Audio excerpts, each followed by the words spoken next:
Gachagua. We have also a brother here, Eugene Wamalwa. And we have the chair of Jubilee, Tarome Saitoti, is right here. And we have clearly communicated apologies from our sister Mother Karua and from our brother Fred Matiang'i, and also our friend Peter Munya. So those, and Lenturi as well. So with those remarks, I want to welcome our brother JB to read a very important national statement.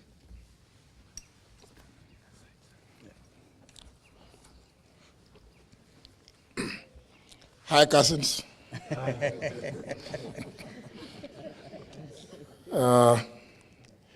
As has already been indicated, this is a joint statement by the United Opposition on the murder of Albert Ojwang, as well as the continued intimidation of online and offline critics of the Kenya Kwanza heinous regime. Fellow Kenyans, 3 years ago, none of us could have imagined or predicted that we would be standing in front of you today in shock and horror, listing the atrocities and premeditated killings of Kenyans by the current regime. 3 years ago, many of us were on opposite sides of the political divide. We advocated for our plans and manifestos, eager to make a difference for our country, for the better, for posterity. Whether on the Kenya Kwanza or Azimio la Umoja, One Kenya Alliance sides, none of us gathered here today would have made plans to offer security or ensure that our staff and their families, indeed our own families, have a hotline for protection and help, because the threat of abductions and illegal detentions was an imminent reality. We simply did not imagine it. Nor could we ask any Kenyan to prepare for it. This aberration has been perpetuated by the increased illegal surveillance, abductions, and illegitimate detentions, some of them ascribed to mistaken identity. It has become the modus operandi of a callously inhumane, Ruto-led regime. It is one, if not the major reason, why senior members of the Kenya Kwanza have been impeached, forced into resignations, or indeed have been sacked because they questioned and sought answers for these indecent atrocities that go against human understanding. It is the reason, ladies and gentlemen, that these brave souls, unbound and uncompromised, stand here as the united opposition determined to komboa Kenya. Friends, our beloved republic, when that 1-year-old Albert Ojwang walked back to his home in Migori on June 6, 2025, neither he nor his parents, his relatives, and his young wife were aware that these were his last hours on earth. Albert was neither sick nor wounded. He had in fact spent the day actively planning his home garden, calculating its eventual harvest. Albert, a Kiswahili and religious studies teacher based in Voi, was a single hope of his parents and father to a 2.5-year-old child. Albert was picked up by police officers riding motorcycles in Kakot, Homa Bay, and taken away because of an alleged offensive social media post about a senior police officer, now identified as the Deputy Inspector General of Police, Eliud Lagat.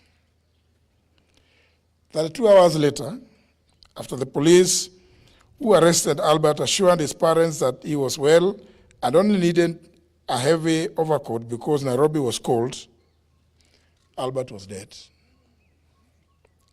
Why Albert was moved from Mawega police station in Homa Bay to Nairobi, 400 kilometers from the alleged area of incident, and specifically Central Police Station in Nairobi, and checked in under OB number 13/7/6/2/2025 at 9:35 p.m. on Saturday, June 7th, remains unclear.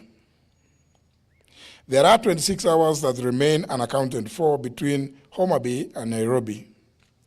26 hours when a healthy man, having lunch with his young family, arrived, according to many sources, bleeding with serious injuries, 26 hours before being declared dead on arrival, allegedly at Bagathi Hospital, Nairobi, at 1:39 a.m.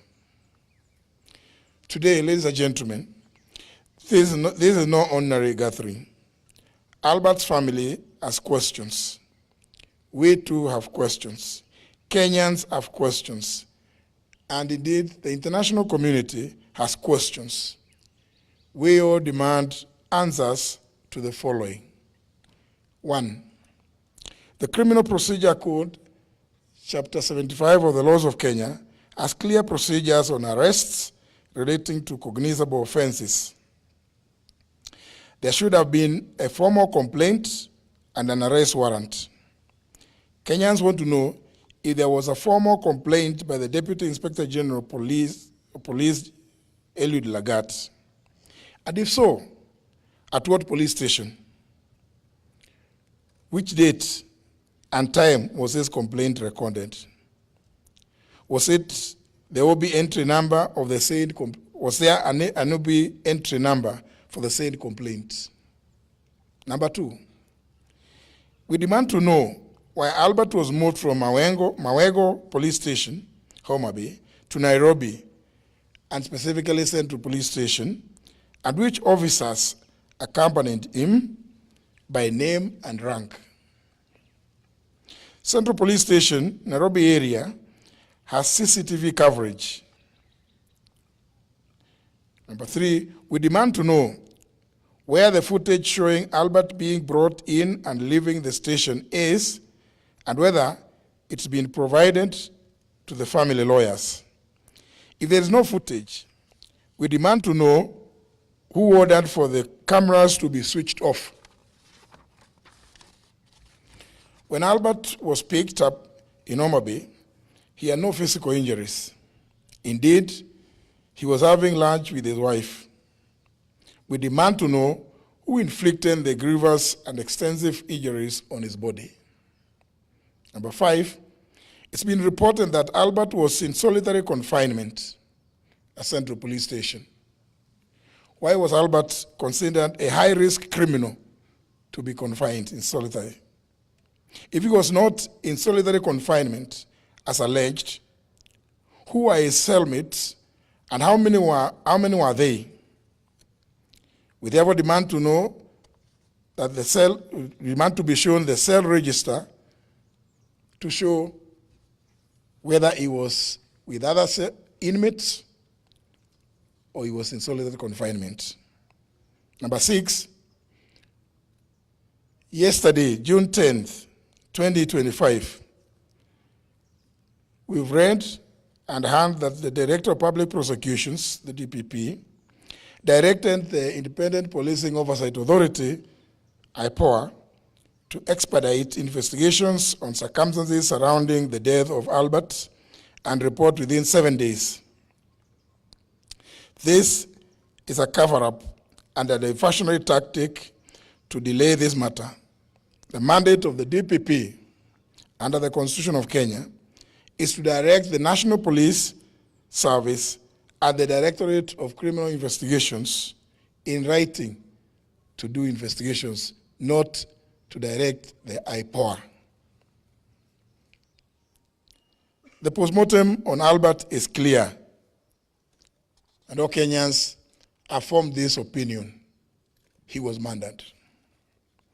In light of the foregoing, we are calling not just for the resignation, but for the arrest and arraignment in court of the Deputy Inspector General of Police, Eliud Lagat, within 24 hours from the issuance of this statement. We similarly demand that the junior officers currently being persecuted be given witness protection with immediate effect. Their lives, obviously, are in danger because they know the truth. We applaud the courageous Kenyans who have kept vigil at Vigilance House, and encourage them to maintain the pressure until this is achieved. We are also aware that Safaricom is complicit and indeed a facilitator in the tracing and abduction of Kenyans who have either ended up dead or maimed in the hands of police like Albert Ojwang. We want to issue a direct warning that this amounts to aiding and abetting in the commission of these crimes against humanity, for which Kenyans will hold Safaricom responsible and either take appropriate legal action or boycott their services. Finally, ladies and gentlemen, due to the persistent targeting, kidnapping and abductions, intimidation, and love arrests and murder of young people by this heinous and degenerate regime led by William Ruto, we reiterate our call for the June 25th to be a people's public holiday, a day of memorial in honor of all Kenyans who have lost their lives under this regime. Thank you. God bless Kenya. I think it's a very clear statement.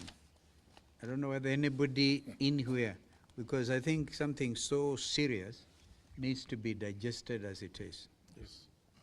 No questions. Thank you. Maybe, but anyway, it's okay. Anyway, clear.